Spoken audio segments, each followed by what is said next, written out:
नमस्कार दोस्तों। कुछ चीज़ें हमारे जीवन में इतनी अमूल्य होती हैं कि हम पूरा जीवन व्यर्थ करके भी उसके मूल्य को समझ नहीं पाते हैं। देखो, आपने ये सोचा है कभी कि आपके पास सबसे बड़ी ताकत क्या है? तो बहुत से लोगों का कहना होगा कि पैसा, शोहरत या रिश्ते। ये आपकी असली ताकतें नहीं हैं, बल्कि एक ऐसी चीज़ जिसके बिना ये सब चीज़ें व्यर्थ हैं, वो है आपकी सांसें। सोच कर देखो, अगर आपकी सांसें थम जाएं तो ये बाकी सब चीज़ें, पैसा, नाम, शोहरत, सब खत्म हो जाएगा। सांसें ही तो जीवन है। और अगर आप परमहंस योगानंद जी के द्वारा बताई हुई साधना से इन सांसों को पकड़ लो तो ये सिर्फ एक जीवन नहीं बचेगा, बल्कि आपकी हर इच्छा पूरी हो सकती है। देखो, इच्छाएं हर किसी की अलग अलग हो सकती हैं। अब इस पे हम नहीं जा सकते कि आपकी क्या इच्छा है, लेकिन हाँ, यदि आप परमहंस योगानंद जी के बताए इस साधना मार्ग को पकड़ लेते हैं तो आप अपनी इच्छाओं को पूरा जरूर कर सकते हैं। परमहंस योगानंद जी कहते थे कि जिसे तुम बाहर खोज रहे हो वह पहले से ही तो तुम्हारे भीतर है, लेकिन आपके भीतर जाने का जो रास्ता है वो आसान नहीं है। लोग मंदिर जाते हैं, मस्जिद जाते हैं, माला फेरते हैं, मंत्र जपते हैं, सब अच्छा है, लेकिन जब तक आप अपनी सांसों पर ध्यान लगाना नहीं सीखते तब तक अपने भीतर बैठे ईश्वर से नहीं जुड़ सकते। जरा एक पल रुक के एक गहरी सांस लो, महसूस करो हवा कैसे भीतर जा रही है और कैसे बाहर आ रही है। क्या आपने कभी ये महसूस किया कि मन अचानक शांत होने लगता है? यही है उस अमूल्य खजाने की पहली झलक। मन हर वक्त या तो अतीत में भटकता है या फिर भविष्य में।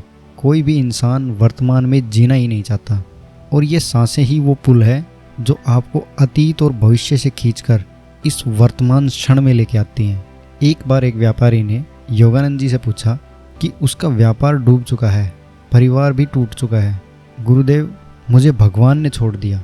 योगानंद जी ने उन्हें समझाया कि भगवान ने तुम्हें नहीं छोड़ा, बल्कि तुमने भगवान को छोड़ दिया है, क्योंकि तुम इतना बाहर भाग रहे हो कि भीतर बैठे भगवान की आवाज़ सुन ही नहीं पा रहे।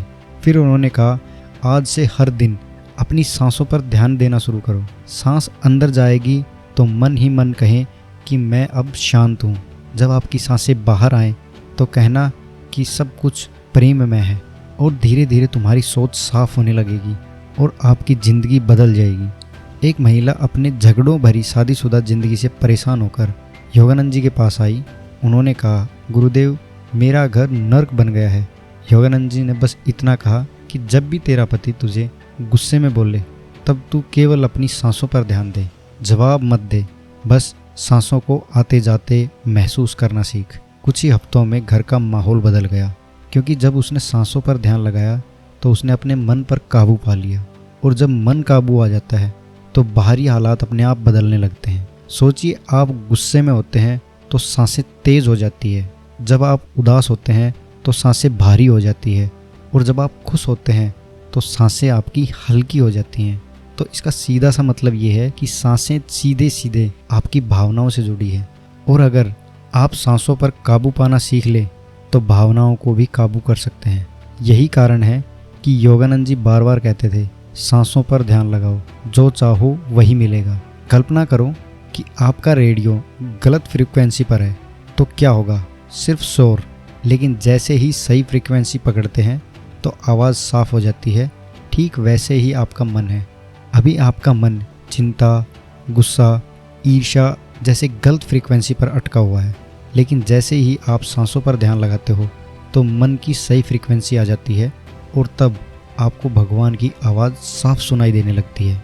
तो यही सबसे बड़ा रहस्य है। जब मन शांत हो जाता है तो इंसान की इच्छाएं धीरे धीरे भगवान से जुड़ती हैं, और जब इच्छाएं भगवान तक पहुंचती हैं तो वे ज़रूर पूरी होती हैं। पर योगानंद जी ने एक बात और कही है कि ध्यान सिर्फ मांगने के लिए नहीं, ध्यान आपको बदलने के लिए होता है। जब आप सांसों पर ध्यान लगाते हो तो धीरे धीरे आपके अंदर एक शून्यता पैदा होती है, लेकिन ये शून्यता, और यही शून्यता आपकी असली पूर्णता है। ये वो जगह है जहाँ आपको भगवान की आवाज़ सुनाई देने लगती है। तो दोस्तों, यही सांसें आपकी असली ताकत है। यही वो डोर है जो आपको ईश्वर तक ले जा सकती है, और यही वो लगाम है जो आपके मन के घोड़े को संभालती है। परमहंस योगानंद जी का संदेश बिल्कुल साफ है कि सांसों पर ध्यान लगाओ, जो चाहो वही मिलेगा। आज से आप खुद से एक वादा कीजिए कि हर दिन सिर्फ 5 मिनट अपनी सांसों के साथ बने रहेंगे और अपनी सांसों पर ध्यान देंगे, फिर देखना आपकी ज़िंदगी की दिशा कैसे बदलती है। अगर आपको ये वीडियो अच्छी लगे तो प्लीज़ लाइक करें, शेयर करें और चैनल को ज़रूर सब्सक्राइब करें। मिलते हैं नेक्स्ट वीडियो में, तब तक के लिए धन्यवाद। जय हिंद।